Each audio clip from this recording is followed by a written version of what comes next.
আমাদের কৃতি সন্তান বিশিষ্ট ব্যবসায়ী জনাব আব্দুল মালেক আমার প্রিয় মানুষ। উনি একজন মানবিক মানুষ। উনি আমাদের ইউনিয়নে জনপ্রতিনিধি না হয়েও নিজের অর্থায়নে নিজের টাকা দিয়ে আপনার আমাদের ইউনিয়নে বিভিন্ন জায়গায় উনি কাজ করতেছে, জনগণের কল্যাণে কাজ করতেছে।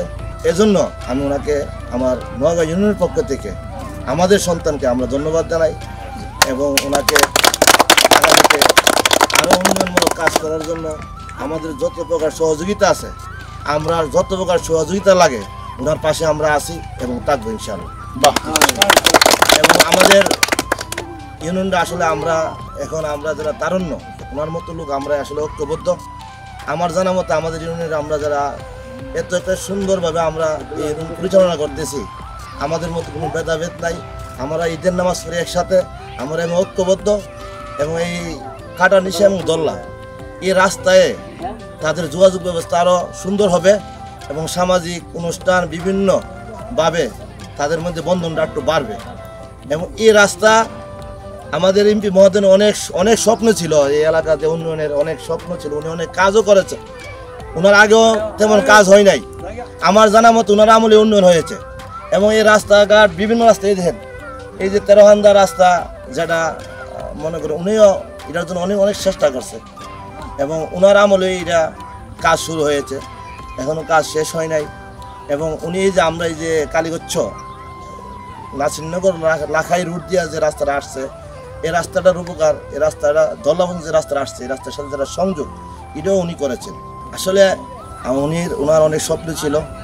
ইনশাআল্লাহ উনি যদিও এমপি না হয়, আমরা মনে করি আমাদের ইউনিয়নের সন্তান জিয়াউল হক মির্জা আমাদের এমপি, উনি আমাদের সহযোগিতা করবে বিভিন্ন কাজে এবং উনি চেষ্টাও করতেছেন। আমাদের ইউনিয়নে বিভিন্ন কাজে আমাদের এমপি মহোদয়ের অনেক অবদান আছে।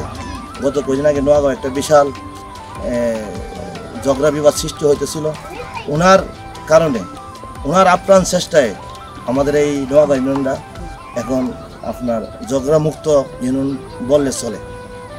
ইদানিং আমাদের ইউনিয়নে কোনো ঝগড়া ফাসাদ নাই, আমরা শান্তশিষ্টভাবে ইউনিয়ন চলতেছে। এবং আমি বিশেষ করে আমাদের ভাই, আমাদের প্রিয় মানুষ জনাব মালেক ভাই, সে তার সফলতা কামনা করি, সে যেন ভবিষ্যতে আরও ভালো ভালো কাজ করতে পারে। আমরাও তার সাথে শরীর হব, আমরাও ভালো ভালো কাজ করার চেষ্টা করুন।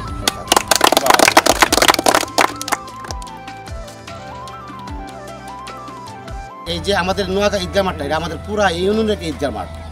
আর এই ঈদগাহ মাঠে পুরা নোয়াগাঁ ইউনিয়নের তৃতীয়াংশ মানুষ, 4 ভাগের 3 ভাগ মানুষ আসে আপনার এই লাহ নদীর পূর্ব পাশ থেকে, আর 1 ভাগ মানুষ হচ্ছে লাহ নদীর পশ্চিম পাশে, আর ঈদগাহ মাঠটা পড়ছে লাহ নদীর পশ্চিম পাশে। তাহলে 3 ভাগ মানুষের যাতায়াতের রাস্তা হচ্ছে যে একটা ইউনিয়নের 3 ভাগ মানুষের যাতায়াতের রাস্তা হচ্ছে এটা। আর ওই রাস্তাটা এই বেহাল অবস্থা দেখে আমার বিবেককে আমি প্রশ্ন করলাম যে এই বিবেক, তুমি তো কিছু কিছু কাজ করো, তুমি যদি পারো তাহলে তুমি এই কাজটাতে হাত দাও এবং তুমি করো। তখন আমি আমার এই বিবেকের তাড়নায় আমি এলাকাবাসীর সাথে কথা বলে তাদের মতামত নিয়ে, তাদের ভালোবাসা নিয়ে, তাদের সহযোগিতা নিয়ে আমি রাস্তার কাজে ধরেছি।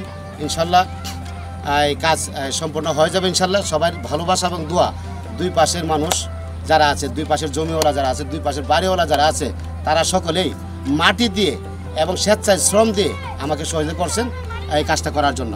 আমি তাদের ভালোবাসা, তাদের দোয়া, তাদের সহযোগিতা আমি কাজটা করতে পেরেছি, এতে আমি সুক্রিয়া আলহামদুলিল্লাহ।